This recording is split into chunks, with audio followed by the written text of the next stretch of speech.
రాయలసీమ నుంచి రాజధాని అమరావతిని అనుసంధానం చేసేలా ఎక్స్ప్రెస్ వే నిర్మాణానికి ప్రభుత్వం చర్యలు వేగవంతం చేసింది. దాదాపు 30,000 కోట్ల వ్యయంతో నిర్మించే ఈ రహదారికి 5 జిల్లాల పరిధిలో 26,890 ఎకరాలు సేకరించాలని నిర్ణయించింది. వంతెనలు, సొరంగాలు నిర్మించడం ద్వారా ఎక్కడా మలుపులు లేని విధంగా ఈ రహదారికి రూపకల్పన చేశారు. అనంతపురం జిల్లా నుంచి రాజధాని ప్రాంతానికి సులువుగా, వేగంగా చేరుకునేలా 6 లేన్లు రహదారి నిర్మాణానికి ప్రభుత్వం సంకల్పించింది. ప్రాజెక్టు నిర్మాణ బాధ్యతలు జాతీయ రహదారుల ప్రాధికార సంస్థకు కేంద్ర ప్రభుత్వం అప్పగించింది. అనంతపురం, కర్నూలు, కడప, ప్రకాశం, గుంటూరు జిల్లాల పరిధిలో 598 కిలోమీటర్ల మేర ఈ రహదారి నిర్మాణం జరగనుంది. ఎక్కడా మలుపులు లేని విధంగా చేపట్టబోయే రహదారి కోసం 26,890 ఎకరాల భూమి అవసరమని నిర్ణయించారు. ఇందులో 4,500 ఎకరాలకు పైగా అటవీ భూమి ఉంది. భూ సమీకరణ లేదా అవసరాన్ని బట్టి భూసేకరణ ద్వారా వీటిని సమకూర్చుకుంటారు. ఈ భారీ ప్రాజెక్టు నిర్మాణానికి 29,912 కోట్ల రూపాయల వ్యయం అవుతుందని అంచనా వేశారు. కర్నూలు జిల్లా నంద్యాల నుంచి ప్రకాశం జిల్లా గిద్దలూరు వరకు నల్లమల అటవీ ప్రాంతం గుండా రోడ్డు వేయాల్సి ఉంటుంది. దీనికోసం పలుచోట్ల సొరంగాలు, వంతెనలు నిర్మించనున్నారు. రహదారి నేరుగా వేయాల్సి రావడంతో పెద్ద పెద్ద కొండలను తొలచి సొరంగాలు నిర్మించాల్సి ఉంది.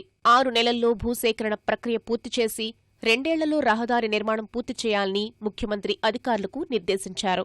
భూసేకరణ ప్రక్రియతో పాటు అటవీ భూముల అనుమతులు సత్వరం పొందేలా జిల్లాలో ప్రత్యేక విభాగాలు ఏర్పాటు చేశారు. ప్రతిష్టాత్మకంగా చేపడుతున్న ఈ ప్రాజెక్టును కేంద్ర, రాష్ట్ర ప్రభుత్వాలు సంయుక్తంగా నిర్మించనున్నాయి. రోడ్డుకు కావలసిన భూమిని రాష్ట్ర ప్రభుత్వం సేకరించాల్సి ఉండగా నిర్మాణ ఖర్చుని మాత్రం కేంద్ర ప్రభుత్వమే భరిస్తుంది. అనంతపురం టు అమరావతి సుమారు 27,000 కోట్ల రూపాయలతో ప్రతిపాదనలు కూడా సెంట్రల్ గవర్నమెంట్ కూడా ఇవ్వడం జరిగింది.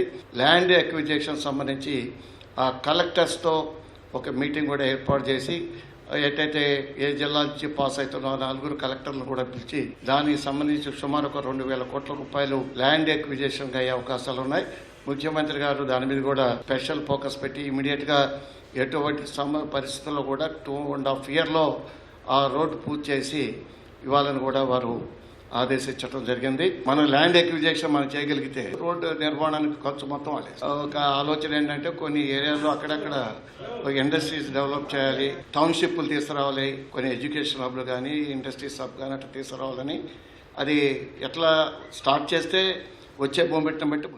ప్రస్తుతం 6 లేన్లుగా నిర్మిస్తున్న ఈ రహదారిని భవిష్యత్తులో 8 వరుసలకు విస్తరించేలా భూసేకరణ ప్రక్రియ చేపడుతున్నారు. ఈ రహదారి నిర్మాణం పూర్తయితే బెంగళూరు, చెన్నైలకు కూడా రాయలసీమతో అనుసంధానించేందుకు ఉపకరిస్తుంది.